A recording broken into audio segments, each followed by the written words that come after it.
Hello and Assalamu alaikum everyone. Welcome back to our another new vlog. I hope আপনারা সবাই অনেক ভালো আছেন। আল্লাহর অশেষ রহমতে আমরাও ভালো আছি।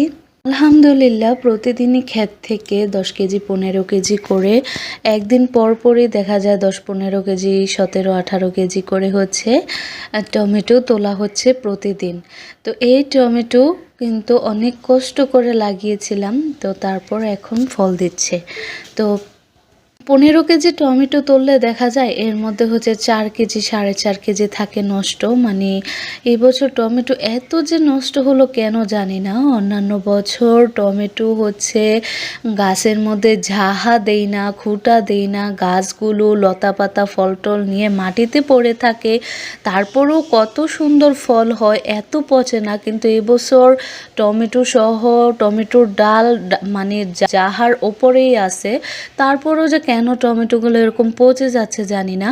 আর এবছর টমেটোর ক্ষেতের মধ্যে লেদা পোকার আক্রমণ অনেক বেশি, যার কারণে হচ্ছে লেদা পোকায় দেখা যায় যে টমেটোগুলো একটা থেকে এক কামড় আরেকটা থেকে আরেক কামড় খেয়ে হচ্ছে নষ্ট করে ফেলে। তো কি আর করার।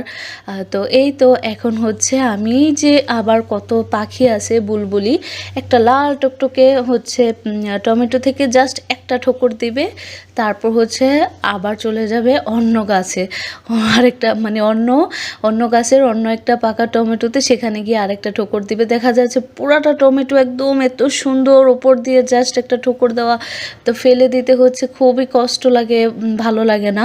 তো এই বছর তো আমি অনেক বেশি অসুস্থ, তো আমাদের ঘরে কিন্তু টমেটো আমিই খাই বলতে গেলে। তো বাবা খেত, টমেটোর চাটনি রান্না করে দিলে উনি খুব মজা করে খেত, কিন্তু এবছর তো উনিও নাই।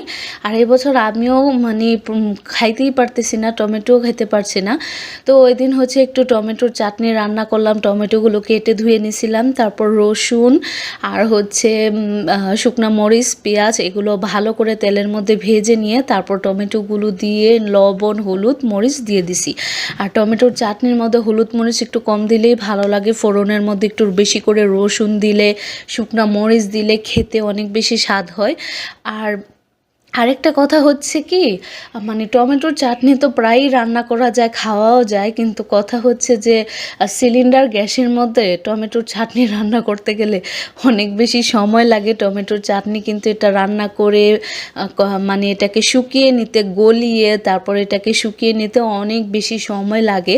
তো এই জন্য দেখা যায় তো মানে আর রান্না করা হয় না। তো কি আর করার। তো আমাদের থেকে টমেটো নিয়ে অনেকে হচ্ছে ফ্রিজে রেখে দেয়। তো আমি আমাদের বাড়িতে তো সিজনের টাইমেই কেউ টমেটো খেতে চায় না, তো আনসিজনে আর কে খাবে।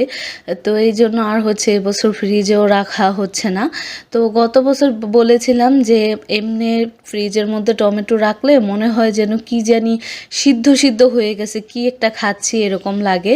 তো ভাবছিলাম এই বছর হচ্ছে টমেটোর চাটনি রান্না করে তারপর হচ্ছে ফ্রিজের মধ্যে রাখবো, কিন্তু এবছর তো আর গ্যাসই নেই, তারপর হচ্ছে বাহিরেও গিয়ে রান্না বান্না করতে পারতেছি না অসুস্থতার কারণে। আর এই পাতা দিয়ে কি শীতের মানে রমজান মাসে কি পাতা দিয়ে রান্না করা যায়, একটু চেলি টেলি কাঠ থাকলে তো দিয়ে হচ্ছে মানে গম গমাইয়া জাল দিয়া হচ্ছে রান্না কইরা চলে আসা যায়। তো এরকম পাতা লতা দিয়ে রান্না করতে কিন্তু ভাল লাগে না। তো এই তো টমেটোর চাটনি রান্না করছিলাম, আর হচ্ছে মিষ্টি কুমড়া দিয়ে রিঠা মাছের শুটকি দিয়ে ভুনা করব। তো আমি ভাবছিলাম যে মা হয়তো কুমড়া দিয়ে শুটকি দিয়ে খাবে না, আর তো এমনিতেও টমেটো খাইতেই পারে না।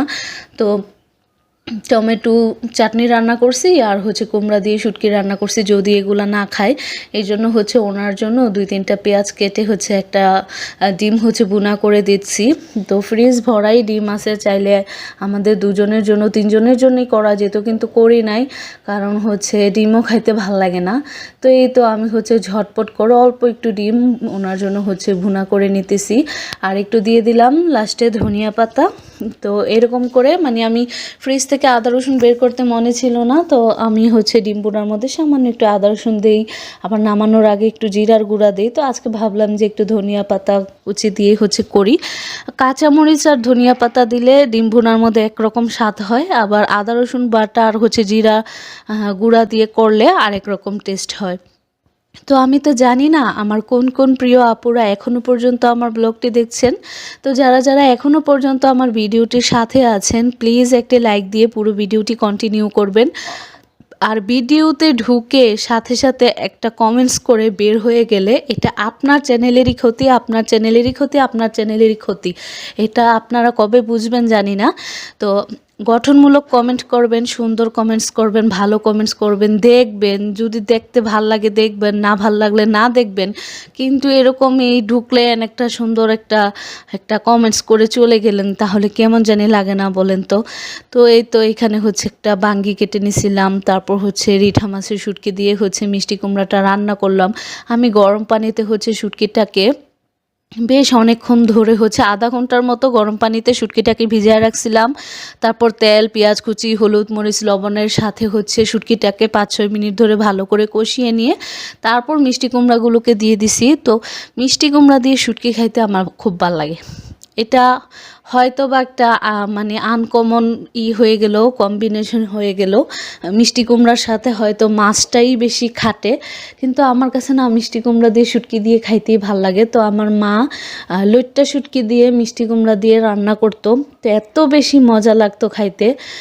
তো মার কাছেও যাইতে পারতেছি না, মার হাতের খানাও খেতে পারছি না। তো এই তো এখানে হচ্ছে আমাদের রমজান মাসের যে রোজ করা প্রতিদিনের রোজের যে দুধগুলো আছে, ওই গত 1 সপ্তাহ ধরে হচ্ছে দুধও খাওয়া হচ্ছে না, শুধু হচ্ছে ফ্রিজের মধ্যে প্রতিদিনের দুধ এরকম করে রেখে দিছি। তো এই তো এখন হচ্ছে সকালবেলা বের করে রাখছিলাম দুধগুলা, তো সেই দুধগুলো হচ্ছে এখন বের করে নিছি। এখানে হচ্ছে 2 কেজির মতো দুধ ছিল। তো এই 2 কেজি দুধ, আবার আজকের রোজের যে হাফ কেজি দুধ ছিল ওইটা আর নেই নাই। ভাবলাম যে 2 কেজি মানে 2.25 কেজি দুধেরই দইটা বানাই। তো এখানে হচ্ছে আমি দুধটাকে হচ্ছে গলিয়ে নিয়ে আসলাম বোতল থেকে ঢেলে। তো একদমই হচ্ছে আজকে কোনো ইফতার টিফতার বানাই নাই। তো এই রমজান মাসে মাত্র 2 দিন ইফতার বানিয়েছিলাম, হচ্ছে প্রথম রমজানে আর হচ্ছে কয়েকদিন আগে একটা রমজানে শুক্রবারে হচ্ছে বানাইছিলাম, কিন্তু আর কোনো ইফতারি আইটেম বানাই নাই। তো কখনো দেখা যায় একটু খুদের ভাত রান্না করি, আর কখনো দেখা যায় যে এগুলাই রান্না করি। তো আজকে হচ্ছে ওই যে বললাম যে দই পাতবো, তো এই জন্য হচ্ছে আমাদের ঘরে যে দই বানাইছিলাম কয়দিন আগে, তো সেই দই ফ্রিজের মধ্যে ছিল। তো ওই দইগুলা হচ্ছে মানে আমি মানে হাজের যে দই লাগে, দই পাততে গেলে যে হাজ লাগে, দই লাগে, তো সেখান থেকে দিয়ে দিব। তো এখানে হচ্ছে 2 কেজি 2.25 কেজি দুধ ছিল। তো আমি যখন ছোট ছিলাম তখন আন্টিদের বাড়িতে, আন্টির শাশুড়িদের বাড়িতে হচ্ছে ওনার একটা আন্টির শাশুড়ির হচ্ছে এক হিন্দু, মানে একই এলাকার আর কি, একই গ্রামের মানুষ। তো একজন মুরব্বির সাথে কিন্তু আরও মুরব্বি আসে, আরও মুরব্বিরা এসে বসে থাকে, আর একজন বয়স্ক মানুষের সাথে কিন্তু বয়স্ক মানুষেরই বন্ধুত্ব করে, তাই না? তো আন্টির শাশুড়ি মারা যাওয়ার পরেও আন্টির শাশুড়ির যে বান্ধবীটি ছিল, তো ওই দাদি হচ্ছে আসতো। তো ওনারা তো ঘোষ ছিলেন, হিন্দু ছিলেন, তো ঘোষ বাড়ির, গোয়াল বাড়ির, ঘোষ বাড়ির। তো যতবারই আন্টি হচ্ছে দই পাততো এরকম 2 কেজি 3 কেজি করে হচ্ছে আন্টি দুধ জমিয়ে রাখতো, তারপর হচ্ছে ওনাকে এনে দই পাততো। তো আমরা তো দুধের মধ্যে সরাসরি চিনিটাকে দিয়ে দেই, তারপর হচ্ছে বেশ কিছুক্ষণ জাল করে নেই। আর ওনাকে দেখতাম দুধ জাল দিয়ে ঘন হয়ে যাওয়ার পর একটা মানে পাটখড়ি নিয়ে হচ্ছে এটাকে মানে চিনি দিত আর নাড়তো, চিনি দিত আর নাড়তো। যতটুকু মনে পড়ে ওনাকে দেখেছিলাম যে মানে পাটকাঠি দিয়ে হচ্ছে চিনি দিত আর হচ্ছে নাড়তো, নাড়তে নাড়তে হচ্ছে দুধটা একদম ফুটন্ত গরম অবস্থা থেকে কুসুম গরম হয়ে যেত। আর তারপর একদম চিনিটা ভালো করে গলে গেলে এই দইয়ের যে মালসা থাকে বা হাতটা থাকে বা মাটির যে পাত্র, এটাকে তো মালসাই বলে। তো মালসাটা কি করতো, একটু রোদে দিয়ে রাখতো বা একটু আগুনের মধ্যে পুড়িয়ে নিত। তারপর সেই মালসাটার মধ্যে একটু দই মাখিয়ে নিয়ে তারপর হচ্ছে অনেক সময় মালসাটার মধ্যে একটু দই মাখিয়ে নিয়ে হচ্ছে আবার দুধের মধ্যে একটু দই দিয়ে একটু মিলিয়ে নিয়ে তারপর হচ্ছে দিয়ে দিত। আবার অনেক সময় দেখতাম একটু দুধের সাথে আলাদা একটা বাটিতে বা একটা কাপে একটু দুধের সাথে হচ্ছে একটু দই হচ্ছে হাত দিয়ে মিক্স করে নিয়ে দুধের সাথে মানে এই হাঁড়ির মধ্যে হচ্ছে ঘন দুধটাকে ঢালার পর উপর দিয়ে সেই দই আর দুধের মিশ্রণটাকে ঢেলে দিত, ব্যাস হয়ে যেত। তো এক একজনের হাতে এক এক রকম করে বানায় আর কি। তো আমরাও খুব সিম্পলভাবেই বানাই। এই যে আমি দুধটাকে বেশ কিছুক্ষণ ধরে হচ্ছে মানে বলক আনানোর পর ভালো করে উড়তানি আনানোর পর হচ্ছে আমি আমাদের স্বাদ মতো হচ্ছে চিনি দিয়ে দিছিলাম। তো চিনি দেওয়ার পরও হচ্ছে আর দুইটা বলক আনিয়ে একদম গ্যাসটাকে নিবু করে দিয়ে আমি হচ্ছে 15-20 মিনিট হচ্ছে জাল করে নিছি।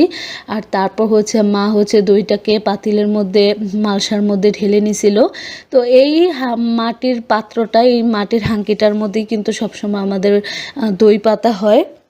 আর দেখা যায় যতবারই দই পাতি ততবারই হচ্ছে একটু ভালো করে শুকিয়ে রোদ দিয়ে একটু গ্যাসের চুলার মধ্যে হচ্ছে একটু হালকা করে একটা ছ্যাঁক দিয়ে নেই বা পোড়া দিয়ে নেই, তাহলে হচ্ছে দইটা খুব সুন্দর করে বসে যায়। তো দইটা দেখতে কি লোভনীয় লাগতেছিল, তাই না?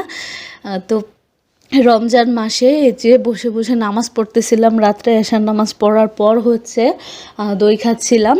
তো আজকের ভিডিওটি এখানেই শেষ করছি। সবাই ভালো থেকো, সুস্থ থেকো। ইনশাআল্লাহ দেখা হবে নতুন কোনো ব্লগে। আল্লাহ হাফেজ।